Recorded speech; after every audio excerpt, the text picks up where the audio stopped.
Hello दोस्तों, नमस्कार। स्वागत है आप सभी का अपने YouTube channel Avinash sir GS वाला में।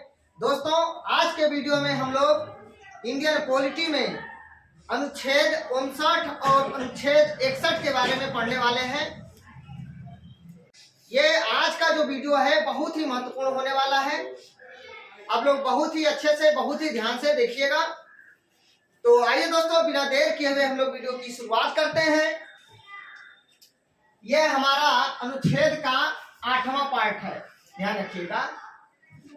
तो सबसे पहले अनुच्छेद 59 में क्या कहा गया है? राष्ट्रपति पद के लिए शर्त।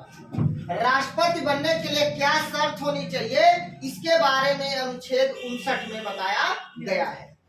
दोस्तों, अनुच्छेद 59(1) कहता है कि राष्ट्रपति संसद के किसी सदन का या किसी राज्य के विधानमंडल के किसी सदन का सदस्य नहीं होगा, और यदि संसद के किसी सदन का या किसी भी राज्य के विधानमंडल के किसी सदन का सदस्य राष्ट्रपति निर्वाचित हो जाता है, तो यह समझा जाएगा कि उसने उस सदन में अपना स्थान राष्ट्रपति के रूप में अपने पद ग्रहण करने की तारीख से रिक्त कर दिया है। मतलब सीधा सीधा आप लोगों को मैं समझा दूं कि अनुच्छेद 59(1) कहता है कि कोई भी व्यक्ति संसद का सदस्य नहीं होगा या किसी भी राज्य के विधानमंडल का सदस्य नहीं होगा, चाहे वह लोकसभा का हो या राज्यसभा का हो, विधानसभा का हो या विधान परिषद का हो, वो सदस्य नहीं होगा।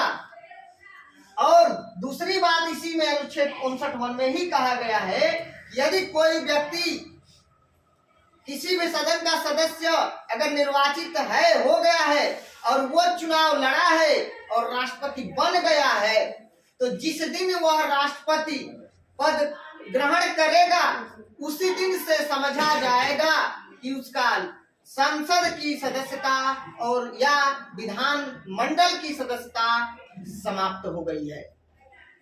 तो मैं दोबारा इसको बताता हूँ, ध्यान समझिएगा। अनुच्छेद 59 में दिया हुआ है राष्ट्रपति के लिए क्या शर्त है, और अनुच्छेद 59(1) कहता है कि कोई भी व्यक्ति संसद के किसी भी सदन का सदस्य नहीं होगा, चाहे लोकसभा हो या राज्यसभा।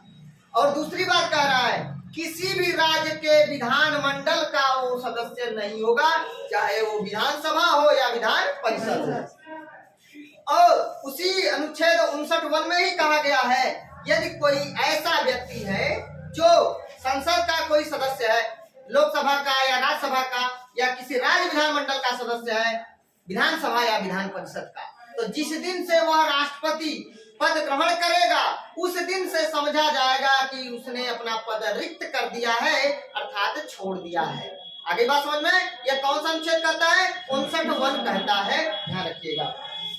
अब अनुच्छेद 59(2) क्या कहता है कि राष्ट्रपति अन्य कोई लाभ का पद धारण नहीं करेगा, अर्थात वह राष्ट्रपति पद पर रहते हुए कोई दूसरा लाभ का पद धारण नहीं कर सकता, यह अनुच्छेद 59(2) कहता है।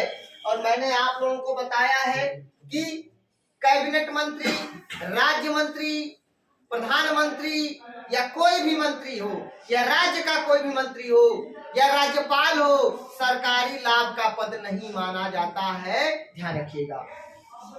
तो राष्ट्रपति अन्य कोई लाभ का पद धारण नहीं करेगा, यह अनुच्छेद 59(2) कहता है। अनुच्छेद 59(3) क्या कहता है?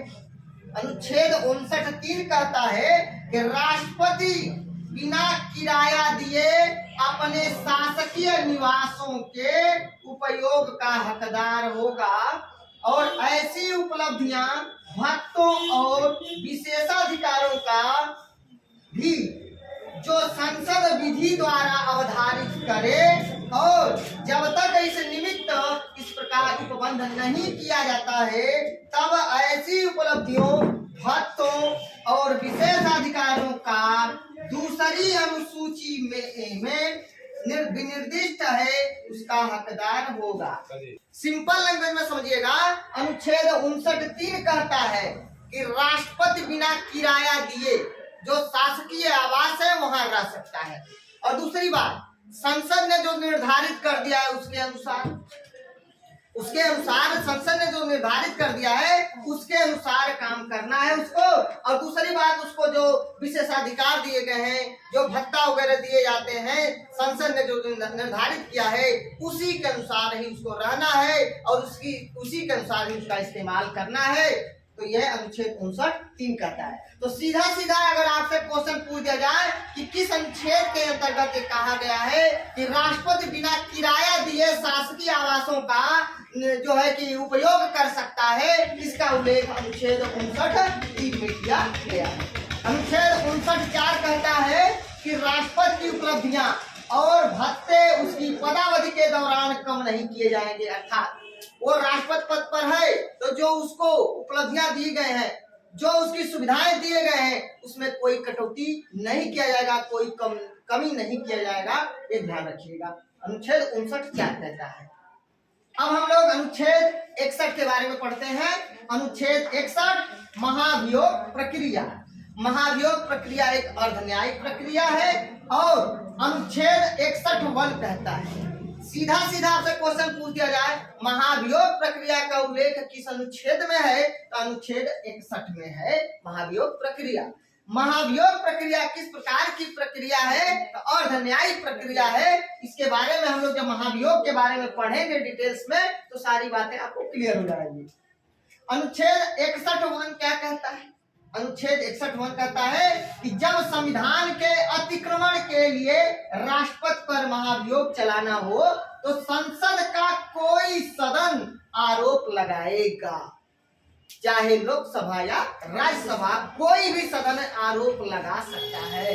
देखिए लिखा है जब संविधान के अतिक्रमण के लिए, अर्थात जैसे सरकार को लगे कि राष्ट्रपति महोदय संविधान के अनुसार काम नहीं कर रहे हैं या किसी बाहरी देश, विदेशी देश यानी किसी बाहरी राष्ट्र के दबाव में आ गए हैं, उनके प्रभाव में आ गए हैं, ठीक है, तो संसद महाभियोग प्रक्रिया लाने की तैयारी कर सकती है और संसद का कोई भी सदन ये आरोप लगा सकता है, या अनुच्छेद 61(1) कहता है। मैं दोबारा बता रहा हूं, अनुच्छेद 61 में महाभियोग प्रक्रिया है, लेकिन अनुच्छेद 61(1) कहता है कि जब संविधान का अतिक्रमण के लिए राष्ट्रपति पर महाभियोग चलाना हो तो संसद का कोई भी सदन आरोप लगा सकता है। दूसरी बात, अनुच्छेद 61(2) क्या कहता है कि ऐसा कोई आरोप तब तक नहीं लगाया जाएगा जब तक कि, क्या क्या कंडीशन है भाई, जब कोई आरोप तब तक नहीं लगाया जा सकता, उसके लिए कंडीशन क्या है?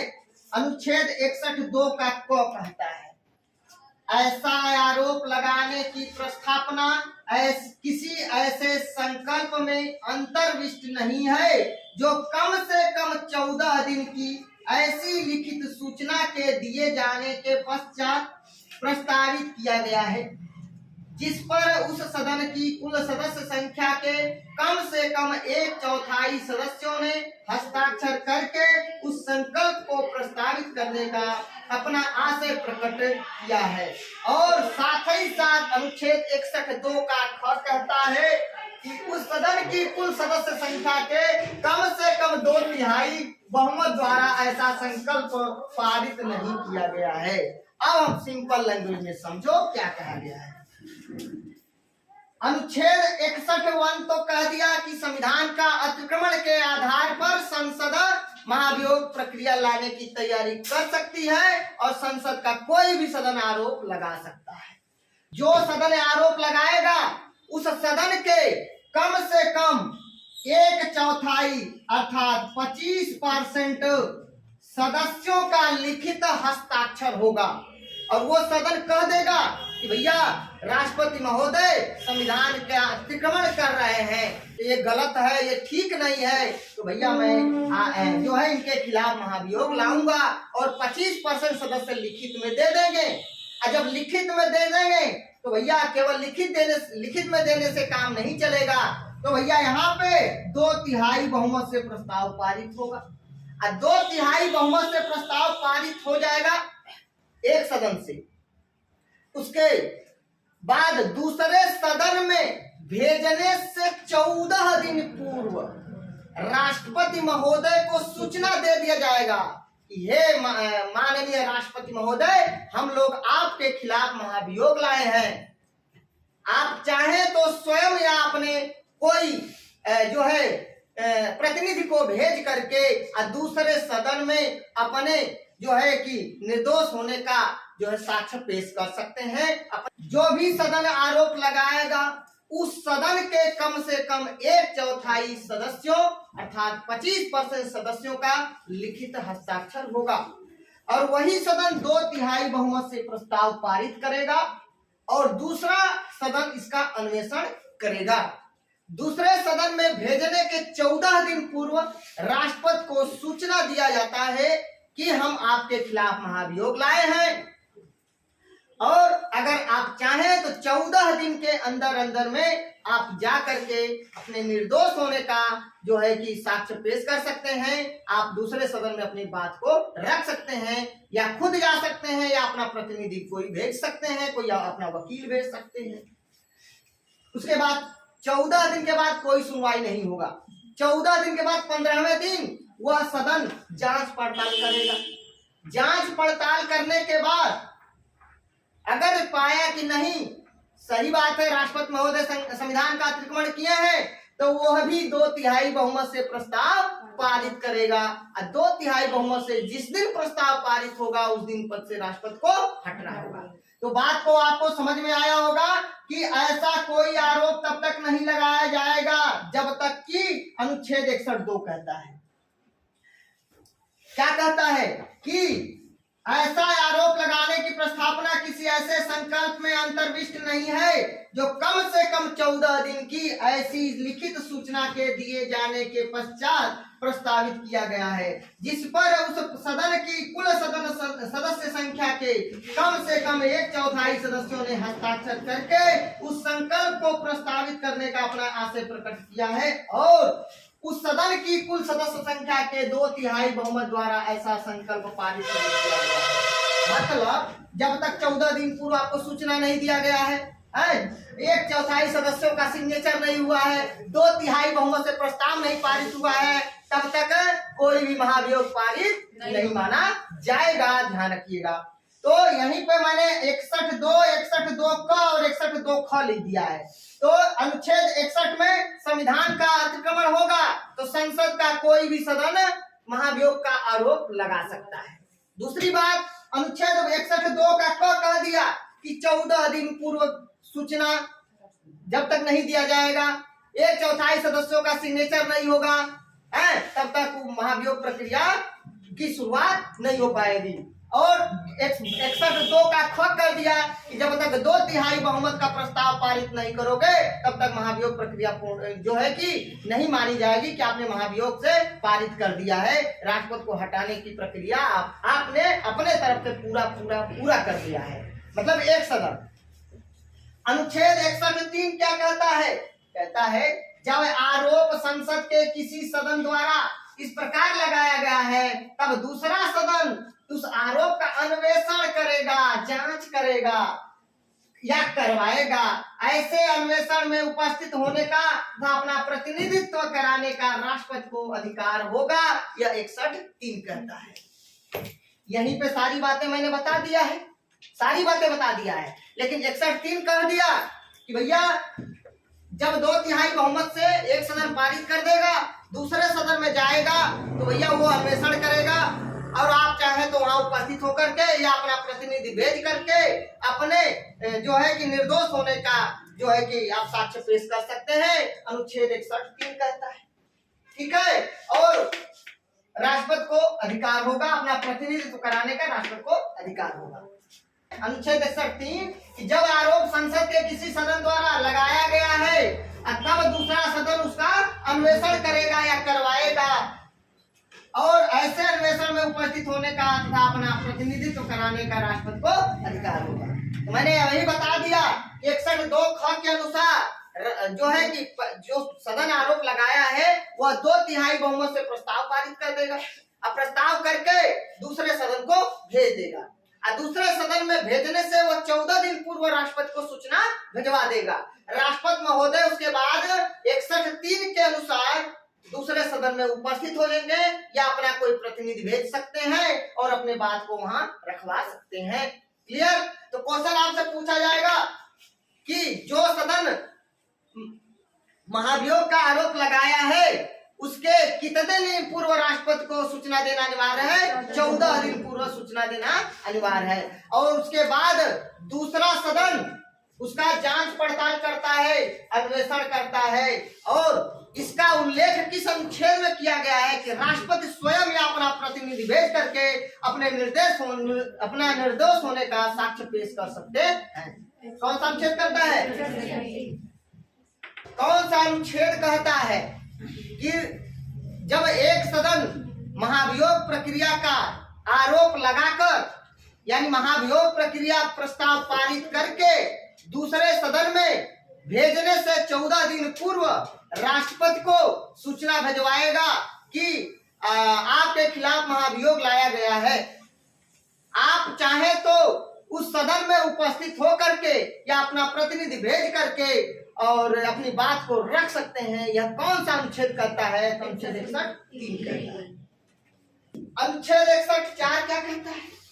यदि अन्वेषण के परिणाम स्वरूप यानी जांच पड़ताल के परिणाम स्वरूप या घोषित करने वाला संकल्प राष्ट्रपति के विरुद्ध लगाया गया आरोप सिद्ध हो गया, यानी जो पहला सदन आरोप लगाया है वह दूसरा सदन जांच करने के बाद अगर सही पाया है कि नहीं आरोप उन्होंने सही लगाया है, तब आरोप का अन्वेषण करने या कराने वाले सदन की कुल सदस्य संख्या के कम से कम 2/3 यानी 2/3 बहुमत द्वारा प्रस्ताव पारित कर दिया जाता है। तो ऐसे संकल्प का प्रभाव उसके इस प्रकार पारित किए जाने की तारीख से राष्ट्रपति को उसके पद से हटाना होगा या स्वयं राष्ट्रपति को अपने पद से हटना होगा।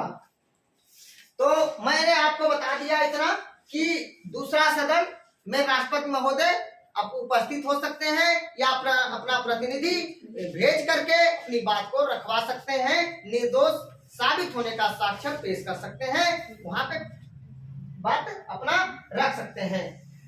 उसके बाद दूसरा सदन उसका अन्वेषण करने के बाद पाया कि पहला सदन जो आरोप लगाया है वह सही है, तो दूसरा सदन भी 2/3 बहुमत से प्रस्ताव पारित करेगा और जिस दिन से प्रस्ताव पारित होगा उसी दिन से राष्ट्रपति को उसके पद से हटना होगा, उसी दिन से राष्ट्रपति को उसके पद से हटना होगा।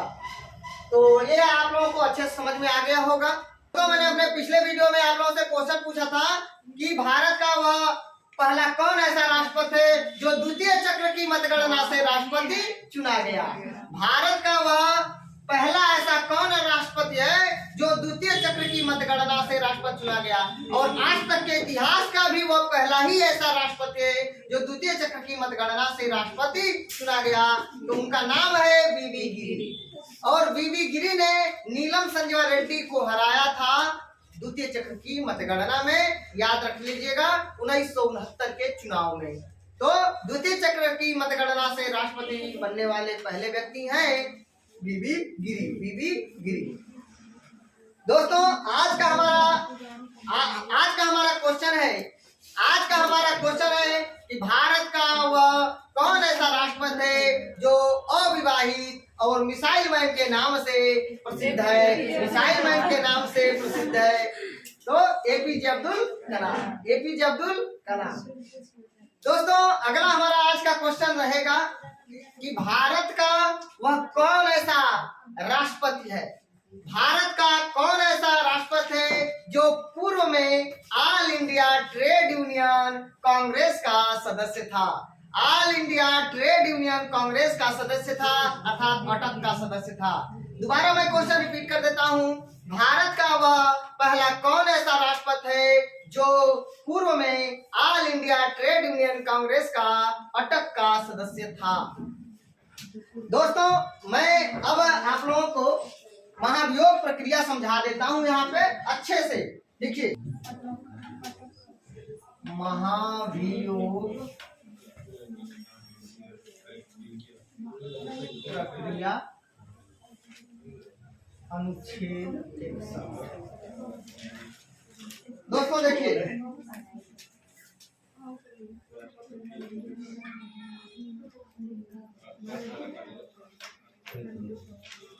ये है हमारा संसद। संसद में कौन कौन शामिल है? लोकसभा और ये है राज्य विधानमंडल। ये है हमारा राज्य विधानमंडल। राज्य विधानमंडल, राज्य विधानमंडल यानी विधानसभा और विधान। जैसा कि आप लोगों को पता है, विधान परिषद 6 राज्यों में है केवल। उत्तर प्रदेश, बिहार, महाराष्ट्र, कर्नाटक, आंध्र प्रदेश और तेलंगाना, ये 6 राज्यों में विधान परिषद है। और संसद में लोकसभा और राज्यसभा। जैसा कि आप सभी लोगों को पता है कि राष्ट्रपति महोदय के चुनाव में, बहुत बारीकी समझना, राष्ट्रपति महोदय के चुनाव में लोकसभा, राज्यसभा और विधानसभा के निर्वाचित सदस्य भाग लेते हैं, मनोनीत सदस्य भाग नहीं लेते हैं। ठीक है। और विधान परिषद भाग नहीं लेता है। राष्ट्रपति के निर्वाचन में लोकसभा, राज्यसभा और सभी राज्यों की विधानसभा के सभी निर्वाचित सदस्य और दिल्ली और पांडिचेरी विधानसभा के निर्वाचित सदस्य भाग लेते हैं। ठीक है। महाभियोग प्रक्रिया हम लोग पढ़ रहे हैं, अनुच्छेद 61 पढ़ रहे हैं, तो ध्यान रखिएगा। महाभियोग प्रक्रिया में केवल यही भाग लेते हैं और ये भाग नहीं लेते हैं, कोई भी भाग नहीं लेते हैं। ये तो पहले निर्वाचन में ही भाग नहीं लिया था, तब निर्वाचन में भाग नहीं लिया था, महाभियोग में भी नहीं लेगा, सीधा सीधा। ये निर्वाचन में भाग लिया था लेकिन महाभियोग में भाग नहीं लेगा। अब हमारी बात सुनिएगा, क्यों नहीं लेगा ये भी बताएंगे। अब देखिए, यहाँ पे संसद, लोकसभा और राज्यसभा कहेंगे का 2 एंग्लो इंडियन को मनोनीत किया जाता है और राज्यसभा में 12 सदस्यों को राष्ट्रपति मनोनीत करता है। क्या ये लोग महाभियोग में भाग लेते हैं? बिल्कुल लेते हैं। तो ध्यान रखिएगा, संसद के सभी सदस्य महाभियोग प्रक्रिया में भाग लेते हैं, चाहे निर्वाचित हो या मनोनीत। लेकिन निर्वाचन में केवल निर्वाचित सदस्य भाग लेते हैं। लोकसभा, राज्यसभा और सभी राज्यों के विधानसभा और दिल्ली और पांडिचेरी के विधानसभा के सभी निर्वाचित सदस्य राष्ट्रपति के निर्वाचन में भाग लेते हैं। लेकिन महाभियोग प्रक्रिया में केवल संसद के सभी सदस्य भाग लेते हैं, चाहे वो निर्वाचित हो या मनोनीत हो। क्लियर हो गया? अब आप लोग सोच रहे होंगे कि सर जी, निर्वाचन में मनोनीत क्यों नहीं भाग लेते हैं और महाभियोग में क्यों भाग लेते हैं? तो बात सुनो, निर्वाचन में इसलिए भाग नहीं लेते हैं कि राष्ट्रपति महोदय खुद इनको मनोनीत करते हैं, लोकसभा में भी और राज्यसभा में भी। तो निर्वाचित करते हैं तो हो सकता है अगली बार राष्ट्रपति चुनाव लड़े, फिर दोबारा ये लोग उन्हीं को वोट करें। आगे बात समझ में? भाई देखो, मैं दोबारा बताता हूँ, राष्ट्रपति के निर्वाचन में मनोनीत सदस्य भाग क्यों नहीं लेते हैं? इसलिए नहीं लेते हैं ताकि राष्ट्रपति महोदय इन लोगों को नियुक्त करते हैं। तो जब नियुक्त किए हैं तो फिर राष्ट्रपति का चुनाव लड़ेंगे तो हो सकता है ये लोग उन्हीं को वोट करें, तो पक्षपात हो जाएगा ना। इसलिए राष्ट्रपति के चुनाव से इन लोगों को बाहर किया गया है। भैया, मनोनीत सदस्य राष्ट्रपति के चुनाव में भाग नहीं लेंगे। लेकिन जब संसद का अतिक्रमण करेंगे तो सबको पावर दिया गया, भैया संसद के हिसाब से काम नहीं कर रहे हैं, राष्ट्र हित में काम नहीं कर रहे हैं, इनके खिलाफ आप वोटिंग करो, ये पूरा आपको अधिकार है। भैया, संसद के सभी सदस्य महाभियोग प्रक्रिया में भाग लेंगे, लेकिन निर्वाचन में संसद के सभी सदस्य भाग नहीं लेंगे। राष्ट्रपति के निर्वाचन में केवल सभी निर्वाचित सदस्य भाग लेते हैं और महाभियोग प्रक्रिया में सभी भाग लेंगे, चाहे निर्वाचित हो या मनोनीत हो। अब आप लोग कहोगे कि भैया, विधानसभा के निर्वाचन में तो भाग लेते हैं लेकिन मनोनीत में काहे नहीं लेते हैं? देखो, अगर राष्ट्र हित में अगर जो ये राष्ट्रपति महोदय कोई काम नहीं कर रहे हैं तो हमारा केंद्र सरकार का कौन है? संसद है। तो सबसे पहले पता किसको लगेगा? इसको लगेगा, किसको लगेगा? सबसे पहले इसको लगेगा। यही लिए तुरंत इनके खिलाफ लाना है महाभियोग, तो ये लिए इन्हीं को शामिल किया गया है। इनको तो पता लगते लगते लगेगा। इसलिए भैया संसद के सभी सदस्यों को महाभियोग प्रक्रिया में शामिल किया गया और निर्वाचन में सभी निर्वाचित सदस्य को शामिल किया गया। संसद के सभी सदस्य राष्ट्रपति के महाभियोग प्रक्रिया में भाग लेते हैं, चाहे वो निर्वाचित हो या मनोनीत है। ध्यान रखिएगा। अब इतना समझ में आ गया, तो अब हम आपको इसका प्रक्रिया समझाते हैं। ध्यान समझिएगा, प्रक्रिया समझिए। ये लोकसभा और ये अगर जो मान लीजिए हमने बताया है कि अनुच्छेद 61 कह दिया कि महाभियोग प्रक्रिया तब संसद का आगमन करने के आधार पर संसद का कोई भी सदन आरोप लगा सकता है।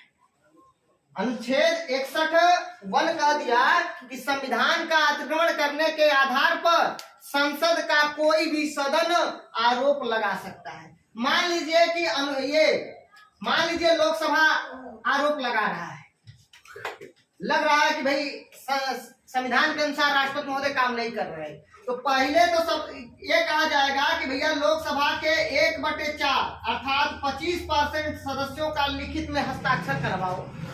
तो जब 25% सदस्य हस्ताक्षर करके लिखित में दे देंगे, तब ये होगा कि भैया अब ऐसे नहीं काम चलेगा, तुम 2/3 बहुमत से प्रस्ताव पारित करा दो यहीं से।